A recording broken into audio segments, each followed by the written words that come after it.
Not just new grammar schools, the Prime Minister's new ambition for education in England. Theresa May's first big policy speech saw the biggest shake-up in a decade. Her mission to create more great schools. This is the plan to deliver them and to set Britain on the path to being the great meritocracy of the world. Also this lunchtime, 5 goals on the first night of the Paralympics. The British team are already second in the medals table. Statins are safe. A major review recommends people prescribed the drug should take them. And what a way to spend a night. The tourist trapped in a cable car 12,000 feet in the air.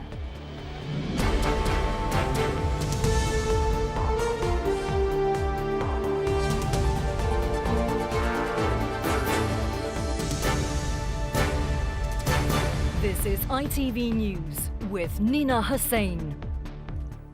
Good afternoon. Meritocracy was Theresa May's word of the day. That is what the Prime Minister wants for Britain, and she is starting with schools. In her first major policy speech, Mrs May defended her return to grammar schools, saying there would not be a return to secondary moderns.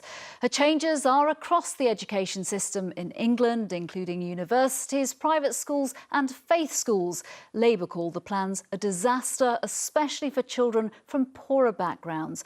Our political correspondent Paul Brand reports. What were we writing to Mrs Mitchell about and why? If teachers and pupils were just settling into the new school term today, well, they're about to face fresh upheaval that's likely to touch every classroom in England. The Prime Minister certainly wanted top marks for length and detail this morning as she delivered an essay on meritocracy, which will overhaul every part of England's education system. I want to see children from ordinary working class families given the chances their richer contemporaries take for granted. That means we need more great schools. This is the plan to deliver them and to set Britain on the path to being the great meritocracy of the world. As expected, her plan includes new grammar schools, which will have to take more children from poorer backgrounds or help non-selective schools. But universities will also be asked to set up and sponsor more state schools and potentially scale back bursaries, while public schools may lose their charitable status unless they support the state sector. And faith schools will now be allowed to take more than 50% of pupils from their particular religion. It is selection, though, that's the most contentious, as more primaries like this one in Kent will now offer their pupils up for the 11+. The process needs to be a lot fairer. We have a lot of children that are more able that might not necessarily pass the 11+ because their families haven't been able to provide them with a tutor because of the costs. Labour say that entrenches inequality. Selectivity at 11 divides communities, divides children, and ends up giving a good chance to a minority and a less chance to the majority. And in York, where there are no local grammars, parents aren't agreed on bringing back the 11+. Children at age 11 are already put through SATs, and some schools, not this school, but some schools apply a lot of pressure to SATs. So if the child is able and has that pressure, then they'll survive that fine. It's just leaving some kids behind. I mean, I think you're selecting out the best kids, and then the kids who get left behind. I think it's a disgrace. The scale of reforms set out today will be matched by an equally large debate about how best to get pupils moving up the social ladder. Paul Brand, ITV News, Westminster. Our Deputy Political Editor Chris Shipp was at Theresa May's speech. What do you think we learnt today about the Prime Minister's aims and ambitions? Well, Nina, I thought this speech was interesting, not for just what we learned about her plans for grammar schools, and of course we've been debating this for about 3 or 4 days now, but also how she is going to operate as Prime Minister and how her new government is going to work. Let's just deal with grammar schools first. She says the reason why we're not going to get the same divisive system that England had before in terms of grammar schools and secondary moderns is because there are so many schools now, so we don't have that binary choice, she kept saying, but you have free schools, academies, faith schools, there's so much other choice around. In my opinion, I can't see how, if you're going to cream off the best pupils and have high achieving schools, how the other schools simply won't be less high achieving. But let's see what proposals she comes forward with after this consultation. Now, the other part, of course, was what she said about making a great meritocracy in this country. So a society where people are rewarded on talent, not just on their background. Now, of course, easier for her to say that as a grammar school educated girl than it was for David Cameron, who famously went to Eton. And she says she's going to turn all of this sort of stuff now, not just to schools, but to jobs, but to housing and to economic growth. Chris Shipp, many thanks. 5 goals on the first day of the Rio Games. Paralympics GB got off to an incredible start in Brazil, finishing the night second in the medals table. But Dame Sarah Storey had more to celebrate than most. She got her 12th gold 24 years after getting her first in another sport. The achievement making her Britain's most successful female Paralympian. Nick Wallace has Britain's overnight success. What a story. Team GB's superhumans have shown the world what they're capable of, swimming and cycling their way into the history books with style. And Megan Gillian now catches Jamie Whitmore and wins. Megan Gillian picked up Britain's first gold medal of the Games over 3,000 metres on the track. She only started cycling 3 years ago after a stroke, but dominated her American opponent to win the final. And it's going to be gold for Ollie Hind of Great Britain. In the pool, Ollie Hind smashed his brother's 400-metre freestyle record to win Britain's first swimming gold of the Games. And for the women, Beth Firth successfully defended her 100-metre backstroke title, breaking the world record she set in the heats. Now into the finishing straight. Back on the track, Steve Bate, who has severely limited vision, won gold with his pilot Adam Duggleby in the 4,000 metres pursuit. She's not going to need a break a world record here. She's not going to need very long at all. And this final is over already. But the undisputed star of the night was Sarah Storey, who powered past her fellow Briton Crystal Lane to win her 3,000-metre individual pursuit final. Dame Sarah has now surpassed her fellow Dame Tanni Gray-Thompson to become the most successful female British Paralympian of all time. So yeah, I'm coming to terms with the idea that with the Games have started and I'm here and I've got a gold medal, and that's added to a tally of the previous 24 years, and Tanni was the first person I saw when I came off the track. So it's just been a perfect day. And Sarah's husband described their 3-year-old daughter's reaction to witnessing her mum's win. She loved it. As soon as the national anthem started going, she started singing Let It Go from Frozen, so she was having a whale of a time. Didn't really matter what sort of song we were singing, she was really, really happy, so that's good as far as we're concerned. On day 2 of the Paralympics, all eyes will be on 2012's 100-metre hero Johnny Peacock, who broke the Paralympic record whilst booking himself into tonight's final. Nick Wallace, ITV News. Richard Pallow joins me live now from Rio. So Johnny Peacock, clearly a big name to watch tonight, as Nick was saying there, and many more medal hopefuls too. Well, if Peacock is the poster boy for athletics, then some of the leading ladies are also in action just before him in the stadium tonight. A pair of them, Georgina Hermitage in the T37 and Kadina Cox, who is the world champion in the T38. Both are in categories for those with neurological conditions, and both have very real gold medal chances. There's also a very real opportunity for our first powerlifting medal. That should come hopefully through Zoe Newson, who won bronze in London. And then all the action and the eyes will turn in the next hour to the velodrome. We had so much success there last night. Paralympics GB has won every single event that they've competed in as yet. Sophie Thornhill in the tandem will hope to continue that. She is in the category for visually impaired. And then the really interesting one in the men's 1,000 metres kilo, Jodie Cundy is on the left, John Allen Butterworth you'll see on the right. Cundy is a really interesting figure. He had a meltdown in London when he felt that his starting gate didn't work. He berated the officials, and ever since, on his prosthetic leg, he has drawn a map from London to Brazil, which shows he thinks will show the chart to get him to that goal that he feels he so deserves. Richard Pallow in Brazil, thank you very much, thank you. Next, 4 men have appeared in court charged with terror offences. It follows a major security operation in Birmingham last month, which involved the bomb squad. Our security editor, Rohit Kachro, was in Westminster Magistrates Court for today's hearing. What more have you learnt about these charges, Rohit? Well, Nina, after 2 weeks of questioning, the 4 men, 2 from Birmingham, 2 from Stoke-on-Trent, were brought down from the Midlands this morning in a large police convoy. And this was their first appearance here at Westminster Magistrates Court, where they were accused of plotting to carry out a terrorist attack. They're accused of holding meetings, of communicating over social media, and of buying disposable mobile phones in preparation. It's also alleged, however, that inside a car that was linked to one of the suspects, a bag was discovered which included a firearm, ammunition, and a meat cleaver too. During the hearing, they talked among themselves before it began, and when it did, they spoke to confirm their names, their addresses, and their ages too. It's worth noting that charges for terrorism offences are extremely common in this country now. There is an arrest almost every day. But charges under Section 5 of the Terrorism Act for the actual planning of an attack are incredibly rare. Rohit Khatru, thank you. In France, police have claimed 3 women arrested in connection with a car found near Notre Dame loaded with gas cylinders were planning an attack on a Paris railway station. French security say the group were planning to attack Gare de Lyon station.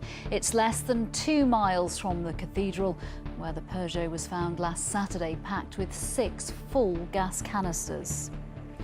And at least 4 people have been killed and dozens injured after a train derailed in northwestern Spain. The train was carrying around 63 passengers when it came off the rails in O Parinho, close to the Portuguese border. Statins are the most prescribed drug in the UK, and today they were declared safe in a major review. It is the first time all the evidence has been brought together into a single publication and comes after years of conflicting advice about the drug's safety. Around 6 million people use statins to help reduce the risk of heart attacks and strokes. The Lancet says it's released the report in a bid to avoid an MMR-style public health scare. Nazanin Mashiri has the details. This is about preventing heart attacks and strokes, which have a devastating impact on people's lives. Today's experts insist previous research on the side effects of taking statins was misleading. The pills are safe and effective, and most importantly, can save lives. Steve Bowley is an example of someone who has benefited. High cholesterol and heart problems run in his family.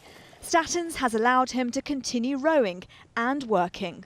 I'm still doing part-time work, and so I'm still earning, paying taxes, and I could have been off 10 years ago. So I think it's meant that I've lived a full and normal life. The new research has found that if 10,000 patients take statins over 5 years, 1,000 heart attacks or strokes could be prevented among those at higher risk. And 500 patients with a family history of heart problems or diabetes could also be helped. But not everyone agrees with the findings. The British Medical Journal says his new review isn't definitive and more research is needed into the side effects of the pill. But the author of the Lancet report says the evidence speaks for itself. I think that there are 2 sides to every story, but what they need to be is based on the evidence. So when one looks at the evidence, it's quite clear about the magnitude of the benefits and the magnitude of the harms. Some scientists say lessons can be learned from the controversy over the MMR vaccine, a study which was later discredited linked the vaccine to autism. This new report has gone further than most academic papers ever would, allowing patients like Steve Bowley to make an informed choice. Nazanin Mashiri, ITV News. We're joined now by Dr. Maureen Baker, who is chair of the Royal College of GPs. Thank you very much for coming in. Do you agree with the report author there? This is it now. This is the end of the debate. I suspect it isn't the end of the debate, but it is a useful report, and I think it does help GPs to reassure patients about the potential benefits and hopefully minimal harms.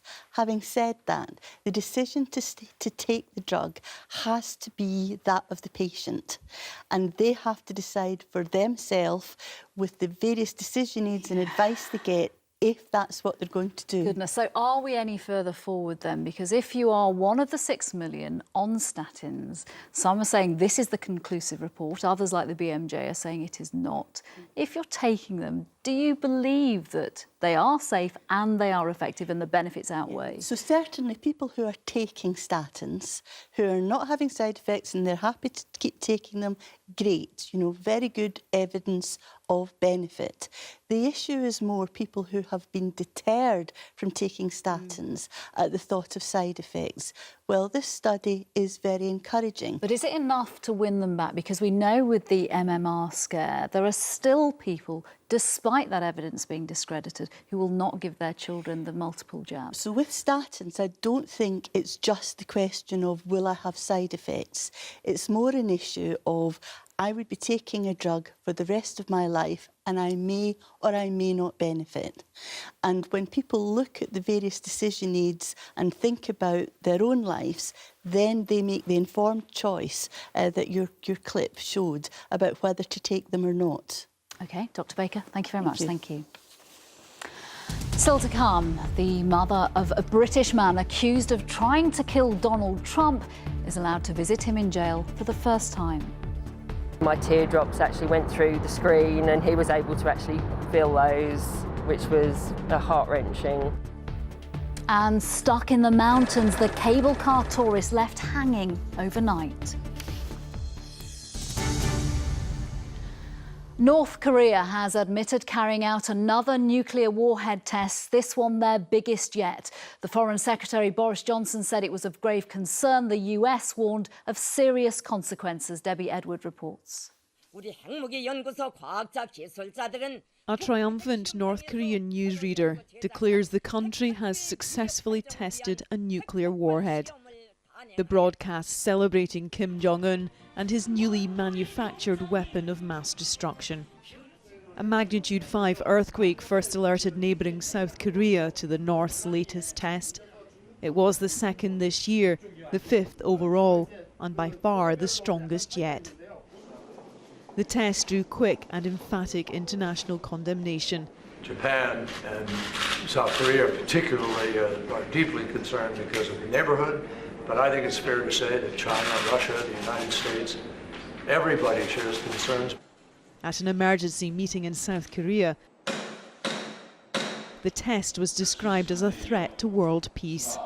It was, the Prime Minister said, a reckless provocation and in flagrant defiance to the international community. Hooray for the Democratic People's Republic of Korea, they cheered. On the country's National Day, this test gave extra cause for celebration. This woman in Pyongyang saying she was proud of her country and how it could stand up for itself. A 5th test indicates this most reclusive and extreme of nations is gravely close to fulfilling its nuclear ambition. Debbie Edward, ITV News. The mother of a British man accused of trying to shoot US presidential hopeful Donald Trump has met him face to face for the first time since his arrest. It's alleged Michael Sandford grabbed a police officer's gun at a rally in Las Vegas. ITV News reporter Ronke Phillips travelled with Lynn Sandford for the reunion with her son and sent this exclusive report. For more than a year, Lynn Sandford has had to be content with kissing her son's photograph. Now she's travelling 5,000 miles for a face-to-face meeting. But it's a step into the unknown. She's anxious about the outcome. Very keyed up, it's going to be emotional.